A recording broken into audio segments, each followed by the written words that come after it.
This story is from history, my history. This is one of my big sister tales. Because I am the big sister, I'm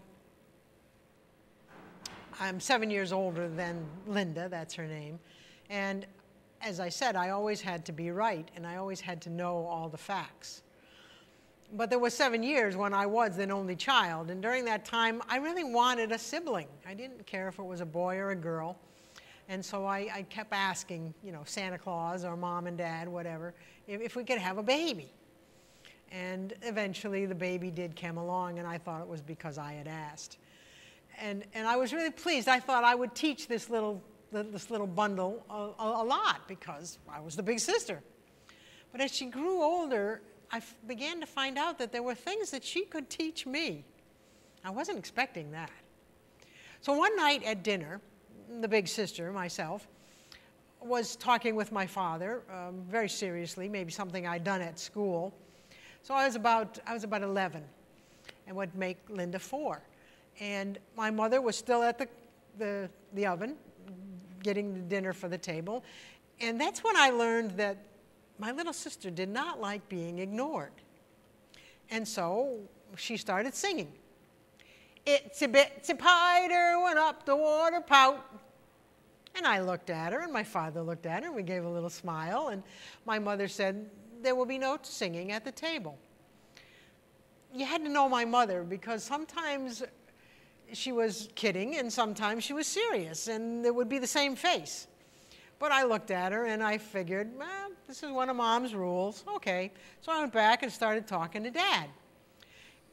And that's when I found out how brave my little sister was, because she pushed her chair away from the table and jumped up on her 2 little pudgy legs and belted out, down came the rain and washed your spider out. I looked at her. My father looked at her. My mother stood up at the oven, and I was scared.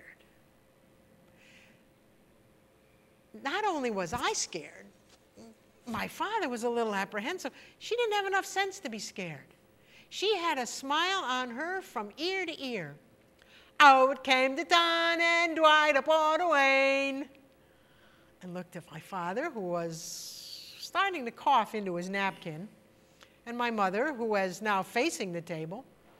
Itsy bitsy spider went up the spout again. And she gave a little bow.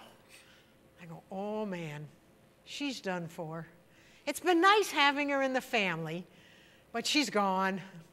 I looked at my mother, who was now glaring at the table and waiting for the pronouncement.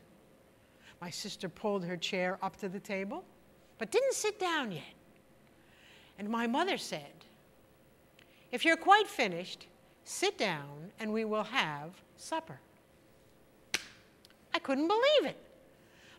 I would never have gotten that kind of response if I had pulled that.